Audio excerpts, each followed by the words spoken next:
Então, começando a terceira parte da nossa aula, então a gente começa a falar de lógica de predicados. A gente estava falando até o momento de lógica proposicional, vamos falar agora de lógica de predicados.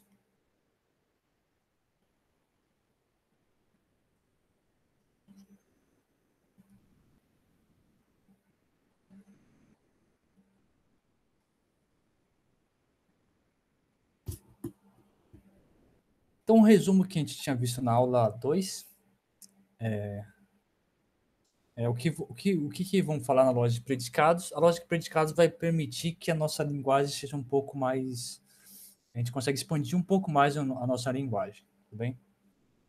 E ela começa por meio da observação assim, na lógica proposicional que a gente tinha visto até o momento,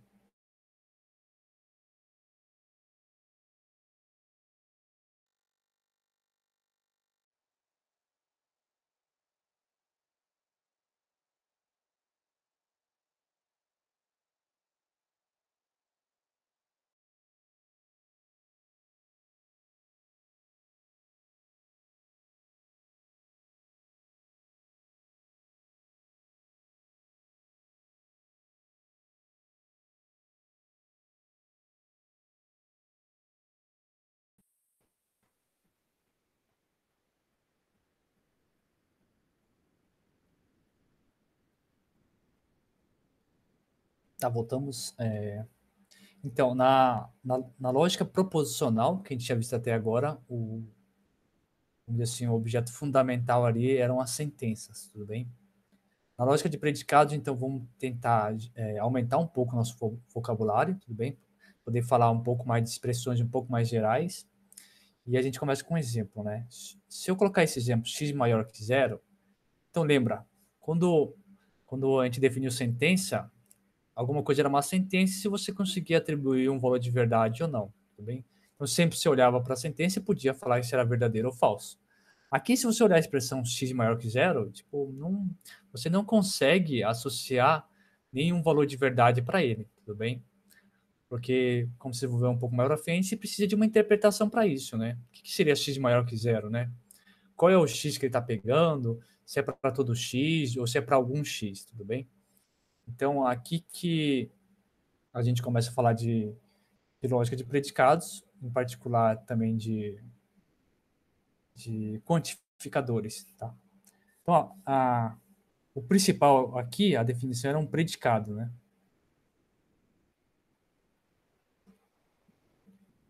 Você pode pensar no predicado como, em certo sentido, uma sentença aberta, né?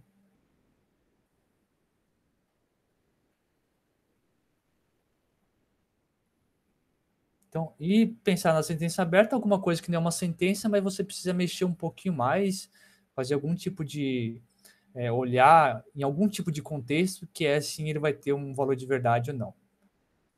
E, e você pode pensar num predicado como sendo uma propriedade.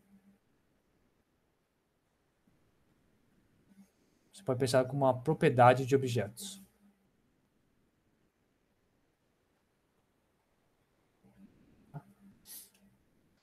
E vimos que, junto com o predicado, a gente tinha os quantificadores.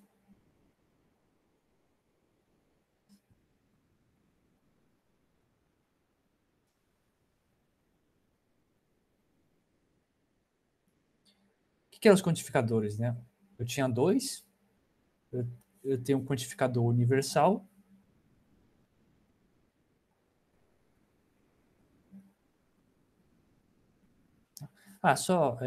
Aqui o predicado a gente sempre vai denotar também por letra maiúscula, tudo bem? E P de x. Então, um predicado é sempre uma propriedade de um objeto e, em certo sentido, quando você escreve P de x, quer dizer que x tem a propriedade.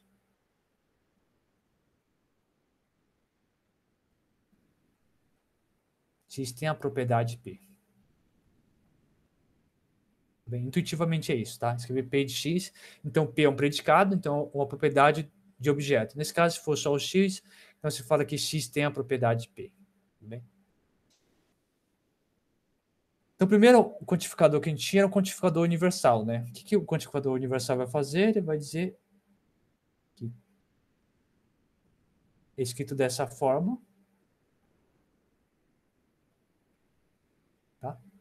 Então, como se lê isso, né? Você está falando que qualquer x, então qualquer x tem a propriedade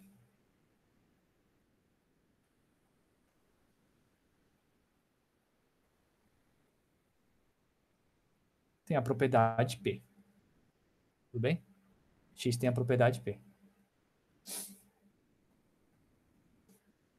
Além do quantificador universal. Então, o universal simplesmente está falando que qualquer que seja x, o x tem a propriedade P. Tá? Esse é o quantificador universal.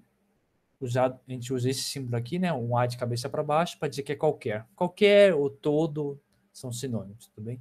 Então, todo x tem a propriedade P. E tem outro quantificador que é o existencial.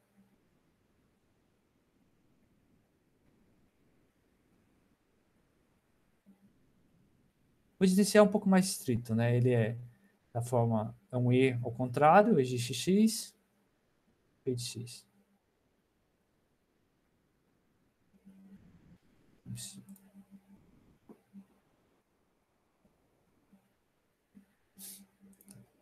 Como a gente lê esse quantificador? Existe, pode dizer ao menos, né? Ao menos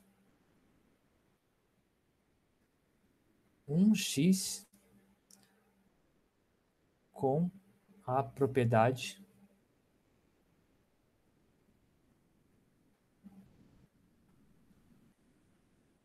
P. Tá? Então, o quantificador existencial seria isso. Então, existe x, P de x, quer dizer que existe ao menos um x que tem a propriedade P.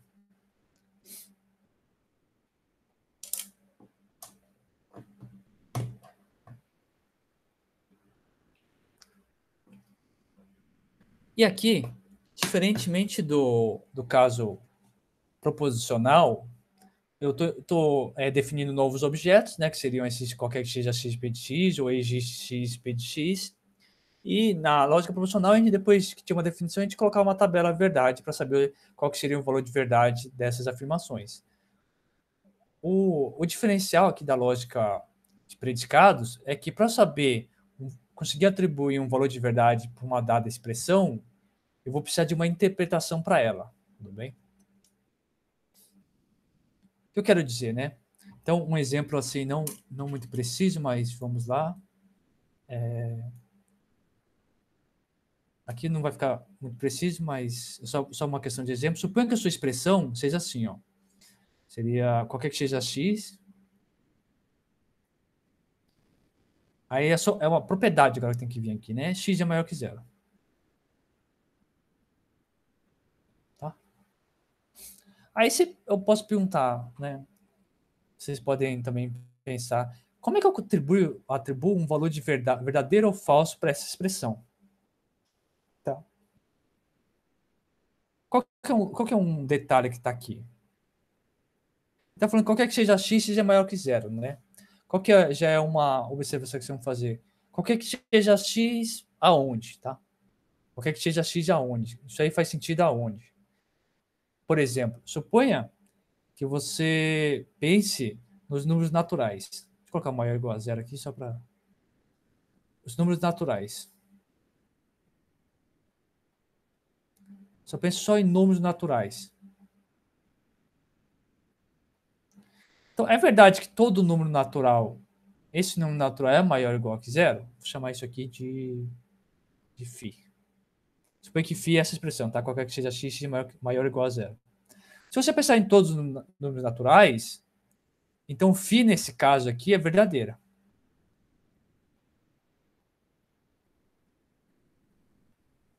Tudo bem? Então φ é verdadeira. Tá?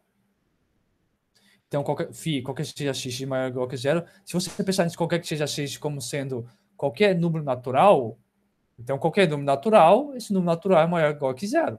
Então φ é verdadeira. Tudo bem? Só que, se você agora pensar nos inteiros,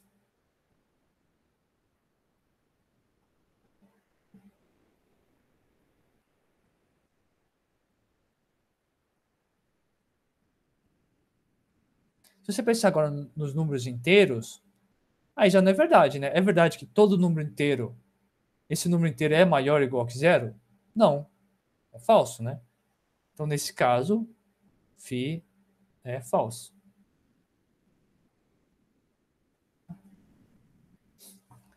E com esse exemplo, só para deixar bem claro, perceberam que para eu decidir se esse φ é verdadeiro ou falso, eu tive que, de alguma forma, dizer aonde que esse x está percorrendo, tudo bem? Então, o primeiro passo que foi dizer onde é que esse x está percorrendo. Então, nesse caso, no primeiro, se eu falar que o x percorre números naturais, então φ é verdadeira. Se você falar que o x percorre todos os números inteiros, φ é falso, tudo bem? Então, a primeira coisa que a gente observa para decidir se uma expressão dessa forma φ é verdadeira ou falsa, a primeira coisa que a gente obtém é que necessário, né?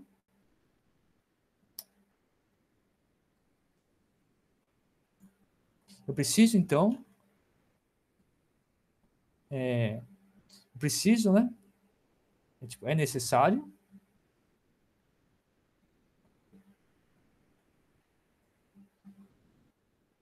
definir um conjunto de objetos.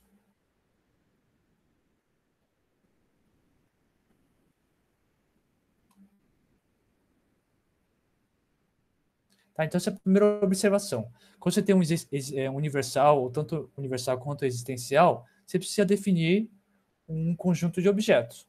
Tudo bem? Essa é a primeira coisa que a gente percebeu para você decidir se uma φ é verdadeira ou falsa. Tá? Em particular, na verdade, o valor dela vai depender do seu conjunto de objetos. Além disso, né, esse primeiro exemplo, eu já coloquei x maior ou igual que zero, tudo bem? Agora, se a φ for de uma forma mais geral, se a φ é da forma, por exemplo, qualquer que seja x, p de x,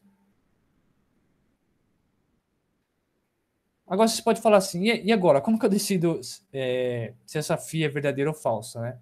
Então, de novo, você vai precisar lá de um conjunto de objetos, mas além disso, suponha que nesse caso você falou que os seus objetos são os números naturais.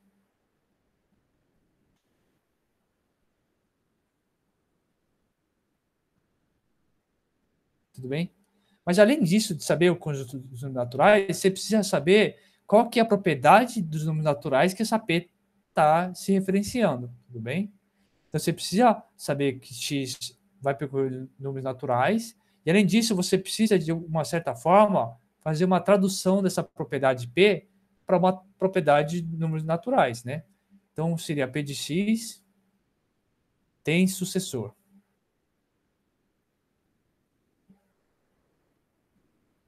Tá? Então, essa expressão φ, nesse contexto, é assim: todo número natural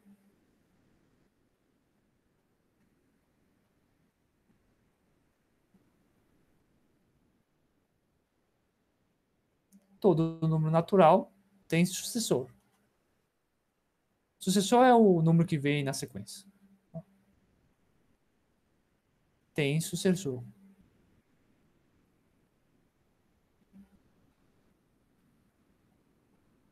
Tudo bem? Então, todo número natural tem sucessor. Então, a interpretação aqui nesse caso seria assim. Então, o que a gente vê que para definir o valor verdade, né?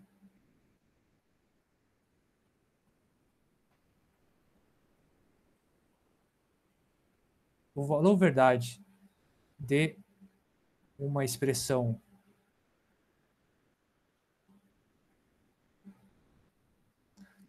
φ da lógica de predicados,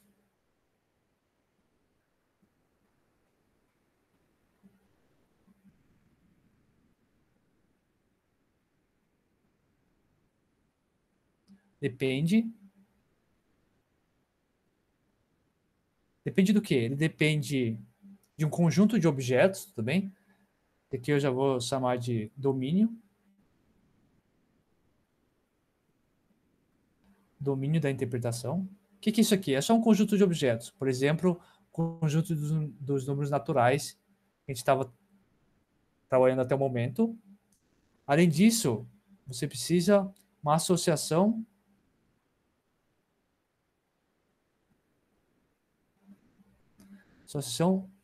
de predicados,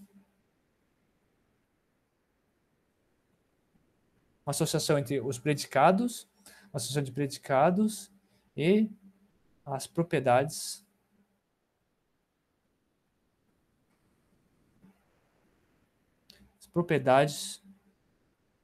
dos elementos no domínio.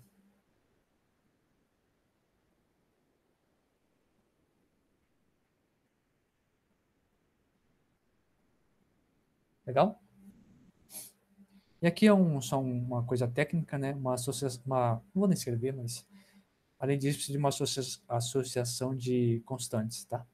E o que é isso, né? O que é um domínio da interpretação mais uma associação de predicado às propriedades dos elementos do domínio, né? Isso que a gente chama de uma interpretação.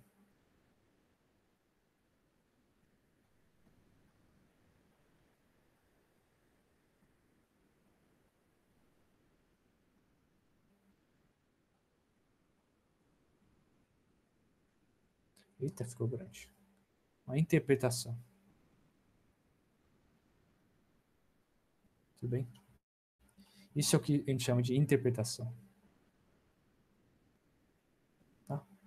Então, dada lá uma expressão que agora você tem na lógica de predicados, né, em particular usa predicados, você precisa, para saber se essa expressão é verdadeira ou não, você, na verdade, assim, você não tem um valor de verdade simplesmente uma expressão, mas você tem que interpretar ela, ou seja, você precisa de um domínio da interpretação e uma associação de predicados, né, uma associação das propriedades, e dado que você tem essa interpretação, aí dentro da interpretação você sabe se é verdadeiro ou falso.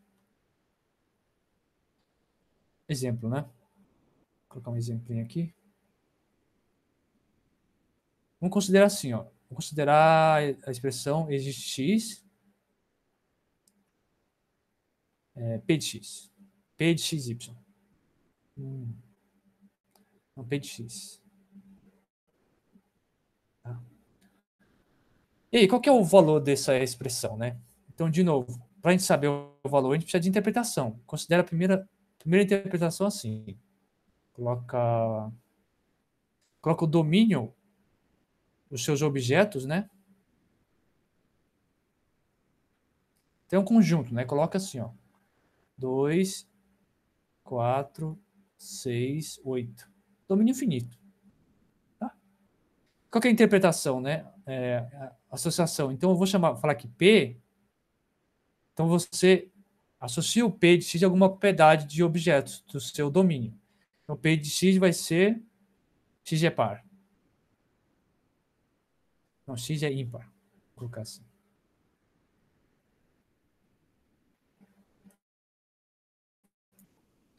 X é ímpar.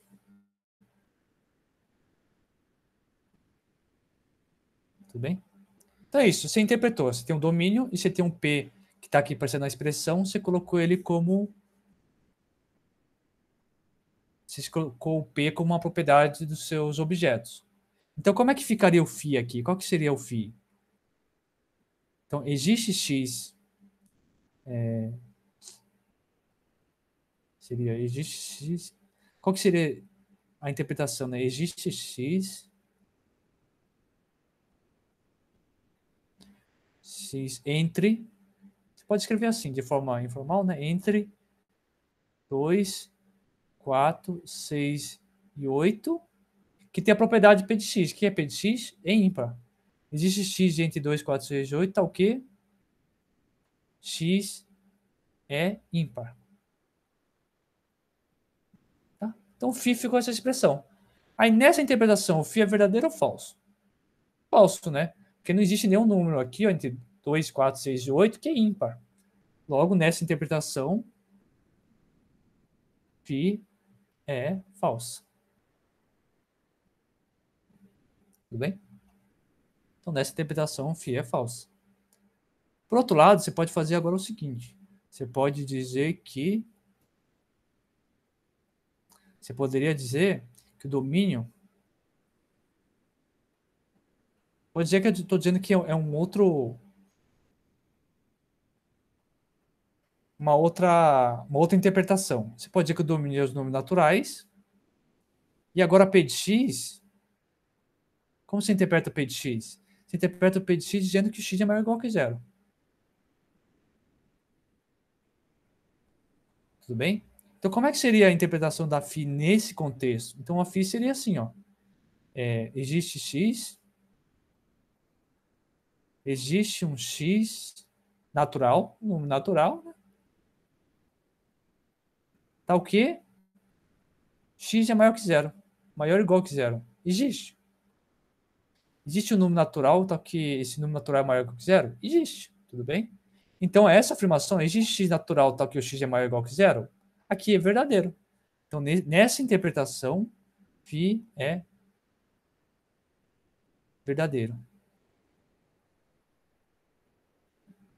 Tudo bem?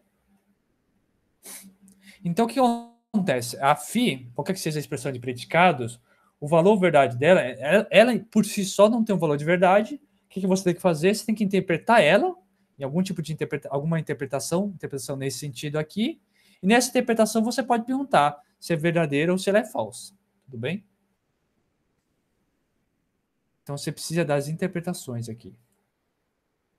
E o que é legal é assim, uma definição, né? Uma fórmula, uma forma φ é válida, uma fórmula aqui no sentido de lógica de predicados, uma fórmula φ é válida se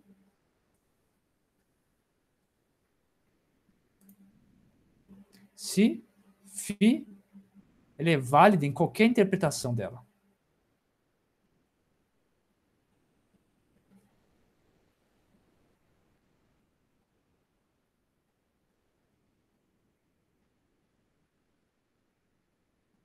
Tá? Então lembra, na lógica proposicional a gente tinha as tautologias, que qualquer que seja o valor que se alterasse ali nas variáveis que a compunham, o valor dela era sempre verdadeiro. E lá era legal porque, usando o sistema formal, uma tautologia era um teorema. Então, e aí pensa no tautologia como sendo sempre algo como sempre verdadeiro, o mesmo vale para o teorema. Aqui, na lógica de predicados, a gente viu que é necessário você fazer uma interpretação e olhar na interpretação se aquela expressão é verdadeira ou falsa. Então, você, como aqui o exemplo que a gente viu, dependendo da interpretação, a sua expressão φ pode ser verdadeira ou ela pode ser falsa. Tudo bem? E, e, mas ocorrem algumas fórmulas φ, tal que elas são sempre verdade em qualquer interpretação que você tiver, tudo bem? Então é o que a gente chama aqui de quando φ é uma, uma fórmula válida. Legal?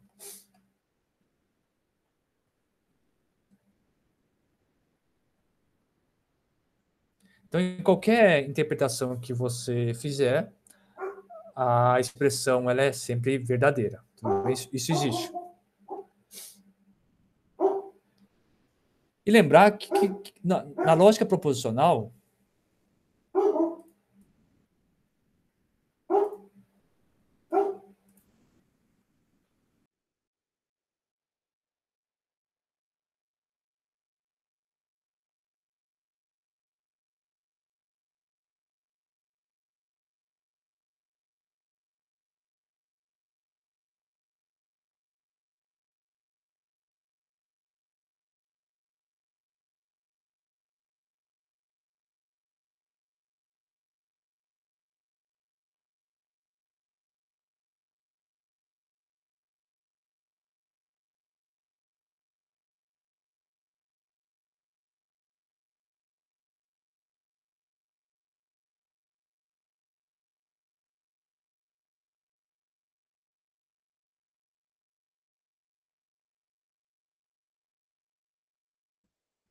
então na lógica proposicional, a gente tinha aquela relação que um teorema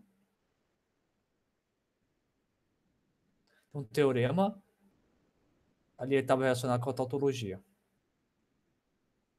Tautologia. Tautologia. E tautologia, você podia verificar se era uma tautologia ou não usando tabela verdade.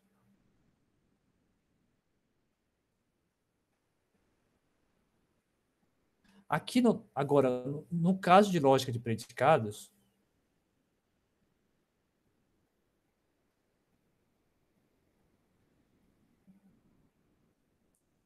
no caso da lógica de predicados, então os teoremas vão estar ligados a fórmulas válidas, tudo bem? Aqui vão ter uma relação válida. Só que no caso de lógica de predicados, eu não tenho um método parecido com o que a gente tem de tabela verdade, tudo bem?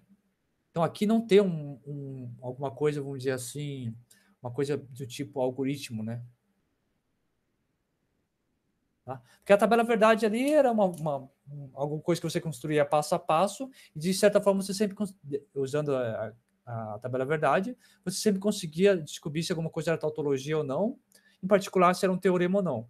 Aqui na lógica de predicados não tem a gente não tem essa facilidade, a gente não tem um algoritmo, alguma coisa assim pré-definida, que dada uma fórmula a gente saiba se ela é válida ou não, tudo bem?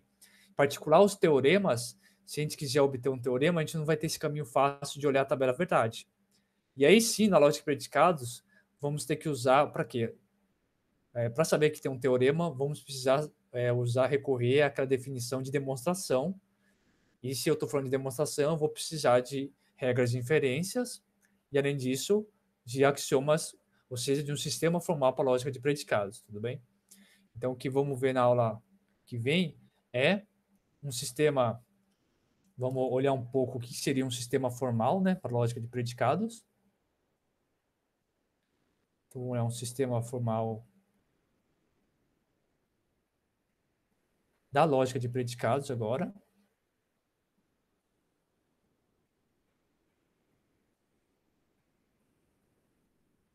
Tá? Então, aqui dentro, vamos olhar um pouco alguns axiomas, né? De novo, axiomas vão ser, nesse caso, fórmulas válidas, e também vamos ter regras de inferência. Tudo isso para quê? Para a gente ter essa noção de demonstração e teorema, porque esses teoremas são os objetos que a gente está interessado, tudo bem? São as coisas que são verdadeiras. E por que, que aqui se faz realmente necessário, né, você ter essas noções? Porque nesse caso aqui da lógica de predicados, que a gente está começando a ver agora, a gente não tem um algoritmo para descobrir se uma dada expressão ela é válida ou não, tudo bem? O que você teria que fazer? Você teria que olhar todas as possíveis interpretações da fórmula, e em todas as possíveis interpretações a fórmula teria que ser válida. Tá? Então, isso de uma forma algoritmicamente falando, não é possível, tudo bem? Você teria que olhar todas as interpretações possíveis. No caso da lógica proposicional, não, é mais fácil, porque basta você olhar a tabela verdade, essa tabela, a expressão vai ser composta ali com um número finito ali de fórmulas, você pode associar essas fórmulas com verdadeiro e falso, fazer todas as distribuições e construir a tabela verdade. Então, esse passo de mostrar que era um teorema para depois implicar que é tautologia, não se fazia tanto necessário.